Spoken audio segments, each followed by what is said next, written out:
अस्सलामुअलैकुम स्टूडेंट्स।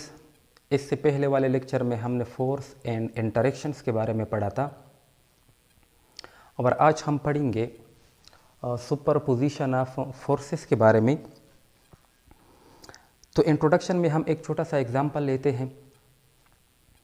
अगर हम किसी बॉल को, किसी भी ऑब्जेक्ट को कंसीडर करें, ऊपर फेंकते हैं तो एटलीस्ट दो फोर्सेस उस ऑब्जेक्ट पर अप्लाई होती है। एक फोर्स होता है पुश का, जो कि हम अपने हाथों के ज़रिए देते हैं उस ऑब्जेक्ट को, और दूसरा होता है ग्रेविटी का, अर्थ पुल का, जो कि डाउनवर्ड डायरेक्शन में होता है। लेकिन एक्सपेरिमेंट ये शो करते हैं कि ऑब्जेक्ट की किसी सिंगल पॉइंट पर अगर दो या दो से ज़्यादा फोर्सेस सेम टाइम पर अप्लाई हो तो उन तमाम फोर्सेस की वजह से बॉडी की मोशन पर इफ़ेक्ट तो होगा।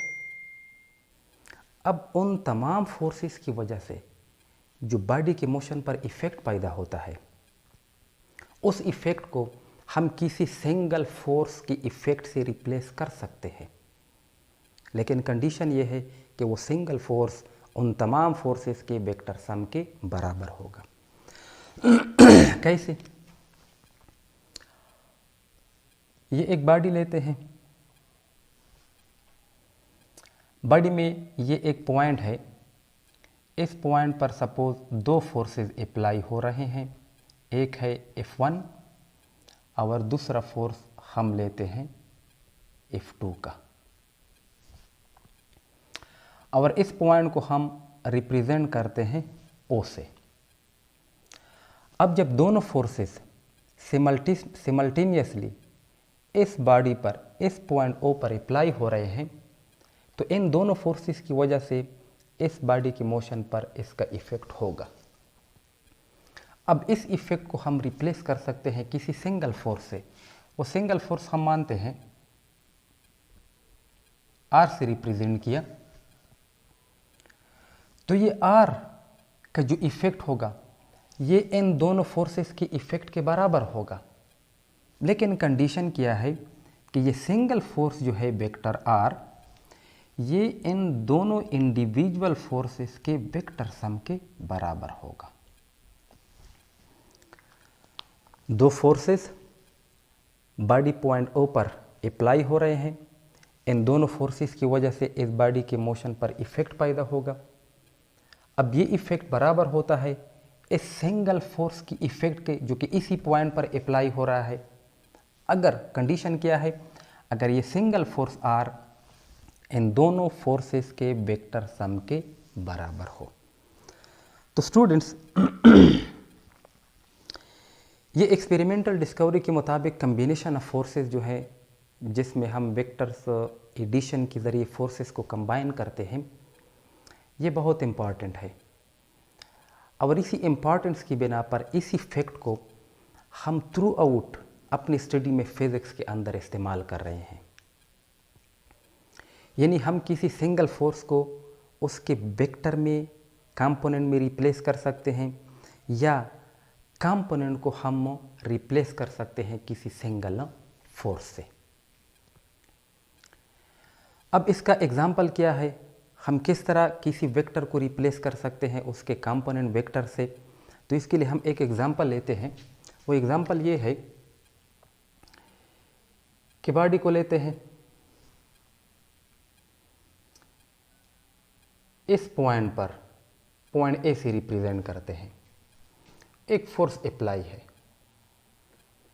F से रिप्रेजेंट किया। अब ये हम लेते हैं X एक्सिस और ये हम लेते हैं Y एक्सिस। तो इस वेक्टर F का एक कंपोनेंट AX की डायरेक्शन में होगा। उस कंपोनेंट को हम रिप्रेजेंट करते हैं Fx से, वेक्टर कंपोनेंट लेते हैं। और इस वेक्टर F का दूसरा कंपोनेंट AY की डायरेक्शन में होगा। उसको हम रिप्रेजेंट करते हैं Fy वेक्टर कंपोनेंट से। अब इस डायग्राम को हम फर्दर इस तरह एक्सपेंड करते हैं कि हम बीच से, डायग्राम को थोड़ा सेम बनाने की कोशिश करते हैं। यही बॉडी है, यही पॉइंट है, ओरिजिनल फोर्स को हमने रिप्लेस किया उसके कंपोनेंट से, एफ एक्स कंपोनेंट और ये F Y vector component.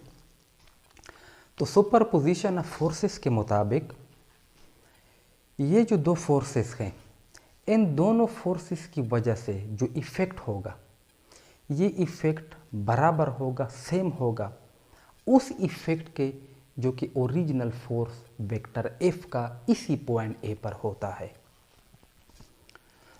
Superposition of forces के मुताबिक इन दोनों फोर्सेस का जो इफ़ेक्ट है, ये इफ़ेक्ट बराबर होगा उस ओरिजिनल वेक्टर एफ के इफ़ेक्ट के, यानी वेक्टर एफ को हमने यहाँ पर रिप्लेस किया दो फोर्सेस से, या हम दो फोर्सेस को फर्स्ट एग्जाम्पल की तरह किसी सिंगल फोर्स से रिप्लेस कर सकते हैं।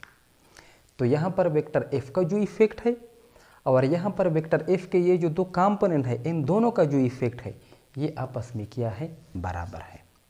तो फिर हम इसी डिफिनीशन के मुताबिक लिख सकते हैं कि वेक्टर एफ जो है ये एक्चुअली बराबर होगा F X vector component plus F Y vector component के। इस प्रिंसिपल को हम नाम देते हैं सुपरपोजिशन ऑफ फोर्सेस का। तो जनरली हम कहते हैं कि एनी नंबर ऑफ फोर्सेस को हम रिप्लेस कर सकते हैं किसी सिंगल फोर्स से। उस सिंगल फोर्स का जो इफ़ेक्ट होगा वो सेम होगा उन तमाम फोर्सेस के, लेकिन वो सिंगल फोर्स क्या होगा, उन तमाम फोर्सेस के वेक्टर सम के बराबर होगा। तो इसी तरह इसी एग्जाम्पल में हमने इस सिंगल फोर्स को रिप्लेस किया उसके कंपोनेंट वेक्टर से। तो सिंगल फोर्स का जो इफ़ेक्ट था इस बॉडी पर पॉइंट ए पर, वो एक्चुअली क्या होगा, बराबर होगा, यही बॉडी है, यही पॉइंट ए है, यहाँ पर उसके जो दो कंपोनेंट है इसका इफ़ेक्ट। तो इसका इफ़ेक्ट और वेक्टर एफ का इफ़ेक्ट ये दोनों आपस में क्या होंगे, बराबर होंगे। और शर्त यही है कि वेक्टर एफ क्या होगा, इन दोनों कंपोनेंट वेक्टर के सम के बराबर होगा। जिस तरह यहाँ पर हमने सिंगल फोर्स को लिया है जो कि इन दोनों फोर्सेस के वेक्टर सम के बराबर होता है। अब ये कन्वीनियंट मेथड है कि हम किसी वेक्टर को उसको कंपोनेंट से रिप्लेस करें, न कि कंपोनेंट वेक्टर से, क्योंकि कंपोनेंट वेक्टर तो वेक्टर होते हैं जबकि सिर्फ कंपोनेंट जस्ट नंबर होता है। अब यहाँ पर अगर हम देखें एफ एक्स कंपोनेंट और एफ वाई कंपोनेंट, तो ये दोनों कंपोनेंट क्या हैं, ये पॉजिटिव है। ये दोनों कंपोनेंट पॉजिटिव हैं, ये एक्चुअली डिपेंड करते हैं इस वेक्टर एफ के ओरिएंटेशन पर। ये कंपोनेंट पॉजिटिव भी हो सकते हैं, नेगेटिव भी हो सकते हैं, ज़ीरो भी हो सकते हैं। तो यहाँ पर अगर हम इस वेक्टर एफ की ओरिएंटेशन को चेंज करें, फॉर एग्जांपल वेक्टर एफ को हम इस तरह ले लें, तो फिर एफ एक्स कंपोनेंट तो होगा लेकिन एफ वाई कंपोनेंट क्या होगा, ज़ीरो होगा। अगर हम इस वेक्टर एफ को यहाँ पर इस तरह ले लें सेकेंड क्वाड्रेंट में, तो इसका एफ वाई कंपोनेंट पॉजिटिव होगा लेकिन एफ एक्स कंपोनेंट क्या होगा, वो नेगेटिव होगा। तो इस वजह से कन्वीनियंट मेथड ये है कि अगर आप किसी वेक्टर को रिप्लेस करना चाहे उसके कंपोनेंट से, तो कंपोनेंट वेक्टर का जिक्र हम न करें बल्कि सिर्फ कंपोनेंट का जिक्र करें। अब एक अनदर एग्जांपल लेते हैं सुपरपोजिशन ऑफ फोर्सेस को समझने के लिए। हम लेते हैं एक इंक्लाइंड प्लेन को, हमने इंक्लाइंड प्लेन को लिया। अब इंक्लाइंड प्लेन पर हमने किसी बॉडी को रखा है, ये कोई बॉडी है हमने रखी है इंक्लाइंड प्लेन पर। अब यहाँ पर हमने किसी स्ट्रिंग को कनेक्ट किया है, उस स्ट्रिंग की मदद से इस बॉडी को हम पुल करते हैं, खींचने की कोशिश करते हैं। तो यहाँ पर वेक्टर एफ जो है इसके हम दो कंपोनेंट लेंगे। एक कंपोनेंट होगा ये वाला एफ एक्स और एक कंपोनेंट अलोंग वाई एक्सिस होगा ये कंपोनेंट, इसको हम लेंगे एफ वाई। अब स्टूडेंट्स यहाँ पर ये बात ज़हन में याद रखें कि जब हम किसी वेक्टर को उसके कंपोनेंट से रिप्लेस करते हैं तो हम विगली लाइंस को ड्रा करते हैं। विगली लाइन मीन्स डॉटेड लाइंस को ड्रा करते हैं। अब यहाँ पर हम डॉटेड लाइंस को ड्रा करेंगे, एक लाइन ये ड्रा करेंगे और एक लाइन ये ड्रा करेंगे। अब विगली लाइन को हम क्यों ड्रा करते हैं, वो इस वजह से ड्रा करते हैं, अगर हम विगली लाइन को ड्रा ना करें तो इसका मतलब ये हुआ कि हमने एक फोर्स को 2 मरतबा इस्तेमाल किया। एक फोर्स को हमने 2 मरतबा इस्तेमाल किया, तो 2 मरतबा हम इस्तेमाल नहीं कर सकते, इस वजह से हम विगली लाइंस को ड्रा करते हैं। तो विगली लाइंस किसी भी वेक्टर को जब आप रिप्लेस करते हैं तो उसके कंपोनेंट वेक्टर से, तो हमेशा के लिए कंपोनेंट वेक्टर का जो हम डायग्राम बनाते हैं उसमें हम वेक्टर को विगली लाइन से रिप्रेजेंट करेंगे। जिस तरह के इस एग्जांपल में हम विगली लाइन से रिप्रेजेंट कर सकते हैं, इस तरह विगली लाइन्स हम ड्रा करते हैं। उस डायग्राम में भी हम विगली लाइन्स को ड्रा करते हैं। अगर हम विगली लाइन्स को ड्रा ना करें तो इसका मतलब क्या हुआ कि एक फोर्स को हमने ट्वाइस यहाँ पर पुट किया है। अब इसके बाद अगर हमारे पास नंबर ऑफ फोर्सेस हो तो उन तमाम फोर्सेस का हमने रिजल्टेंट या वेक्टर सम या नेट फोर्स को लेना होता है। यानी अगर हम नंबर ऑफ फोर्सेस को ले ले F1, F2, F3 up to so on, number of forces है, तो इन तमाम फोर्सेस का हमने नेट फोर्स लेना होता है। तो नेट फोर्स या रिजल्टेंट फोर्स या वेक्टर सम, उसको हम डिनोट करते हैं कैपिटल R से। और इस R में इन तमाम फोर्सेस को रिप्रेजेंट करने के लिए जो हम नोटेशन इस्तेमाल करते हैं, ग्रीक लेटर, जिसको हम कैपिटल सिग्मा नाम देते हैं, कैपिटल सिग्मा, जो कि रोमन एस की भी बराबर है, रोमन एस, यानी ये शॉर्ट हैंड लेटर है, इसको हम इस्तेमाल करते हैं। तो टोटल नेट फोर्स बराबर होता है तमाम फोर्सेस के वेक्टर सम के। तो हम इस तरह ले सकते हैं plus up to so on. Further हम लिखते हैं कि net force is equal to summation F के। तो टोटल नेट फोर्स किसके बराबर आ गया, सम ऑफ ऑल द, यानी vector sum of all the forces के, जिसको हम ग्रीक लेटर में समेशन और एफ या सिग्मा एफ से डिनोट करते हैं।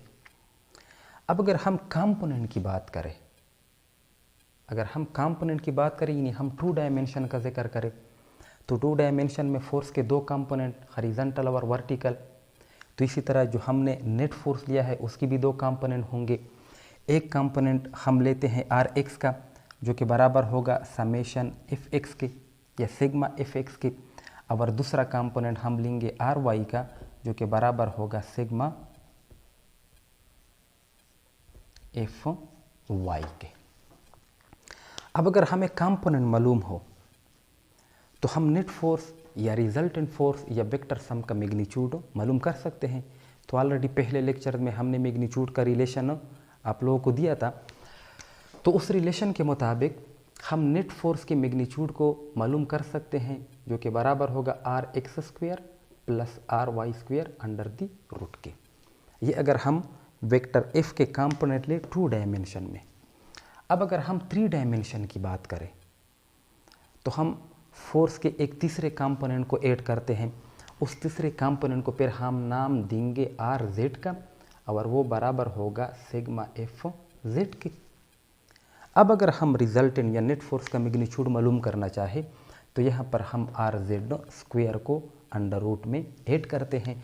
तो हमारे पास magnitude of the net force आ जाएगा R X square plus R Y square plus R Z square under the root के।